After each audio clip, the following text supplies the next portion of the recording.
మన YouTube family అందరికీ కూడా హ్యాపీ న్యూ ఇయర్. ఎస్టర్‌డే అయితే కుదరలేదండి చెప్పడం. అందుకే జస్ట్ పిక్ మాత్రమే యాడ్ చేశాను. మా మామయ్య గారు కూడా ఉన్నారు అనుకోకుండా ఈ ఇయర్ అయితే మాతో పాటు.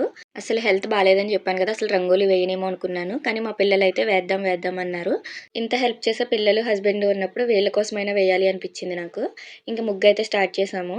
మా ఏరియాలో మంచు ఎలా పడుతుందో చూపించాలని చెప్పి ఎర్లీ మార్నింగ్ వీడియో అయితే షూట్ చేశాను. ఇలానే ఉంటుంది నైట్ అంతా కూడా. అందుకోసమైతే మా వారు చూడండి ఇలాంటి ఏర్పాటు చేశారు మా కోసం.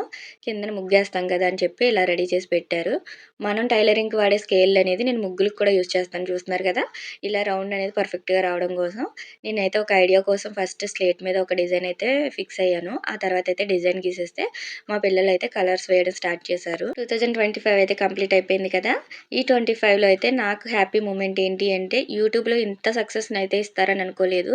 మీ అందరి వల్లే నేనైతే చాలా హ్యాపీగా ఉన్నానండి. 25లో హ్యాపీ మూమెంట్ ఏంటి అంటే మీ అందరి సపోర్ట్, మీ అందరి ప్రేమానురాగాలే. కాకపోతే యూట్యూబ్ స్టార్ట్ చేశాక పిల్లలతో, ఫ్యామిలీతో అలానే టైలరింగ్ ఇవన్నీ కూడా మేనేజ్ చేయడం కొంచెం అయితే కష్టమవుతుంది. హెల్త్ కూడా డిస్టర్బ్ అవుతుంది. నాకు ముగ్గులు వేయడం అంటే చాలా ఇష్టం. ఈ ఇయర్ వేయలేనేమో అనుకున్నాను. ఫైనల్‌గా అయితే ఇలా వేసేసాను. ఎర్లీ మార్నింగ్ అయితే ఇంకా అమ్మవారి పూజ కూడా కంప్లీట్ చేసుకున్నాము. అమ్మవారి దయ వల్ల అయితే ఇంకా అంతా శుభమే జరగాలి. ఈ ఇయర్ అంతా కూడా బావుండాలని అయితే దండం పెట్టుకొని బాబావారి గుడికెళ్దామని అయితే రెడీ అయిపోయాను. ఎందుకంటే ప్రతి లక్షవారం కూడా నేను బాబావారి సేవ చేసుకోవడానికైతే వెళ్తాను. ఎంత పనున్నా కూడా నాకు లక్షవారం గుడికి వెళ్ళకపోతే ఏదోలా ఉంటుంది. ఈ ఇయర్ అయితే న్యూ ఇయర్ రోజొచ్చింది కదా అని చెప్పి మొత్తం గుడి దగ్గర అందరూ కూడా కేక్ కటింగ్ పెడదాము. పిల్లలకి ఎంతో ఇష్టం గదా అని చెప్పి కేక్ కటింగ్ కూడా ఏర్పాటు చేశారు. కేక్ కటింగ్ అనగానే పిల్లల మొహంలో ఒక ఎక్సైటింగ్ ఉంటుంది కదా! ఫుల్ హ్యాపీగా ఉన్నారు. ఇంకా పిల్లలంతా కూడా అప్పటికే రెడీగా ఉన్నారు. ఇంకా అందరికంటే చిన్నదని చెప్పి మా అమ్మాయితోటి కేక్ కటింగ్ అయితే ఏర్పాటు చేయించారు ఆ వదిన. పిల్లలైతే ఫుల్ హ్యాపీ అండి ఇంకా. మాకు కూడా చాలా సరదాగా అనిపిచ్చింది. వెజ్ కేకే నాన్ వెజ్ కాదు.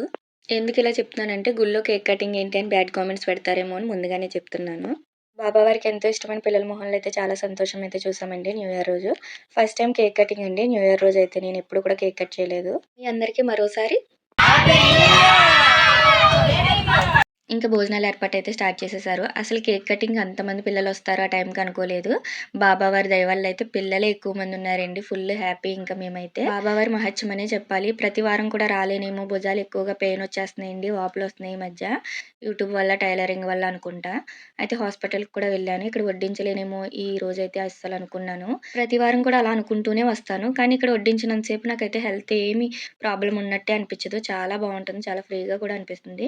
ఇంకా దేవుడి దయ వల్ల అయితే కొంచెం హెల్త్ సెట్ అయింది అంటే మీకు వీడియోస్ అయితే రెగ్యులర్‌గా అయితే పోస్ట్ చేస్తానండి కటింగ్, స్టిచింగు. మీ అందరి కామెంట్స్ చదివిన ప్రతిసారి నాకు నిజంగానే బూస్టింగ్‌లా ఉంటుంది. మీకోసం ఇంకా వీడియోస్ చేయాలి అని అనిపిస్తూనే ఉంటుంది.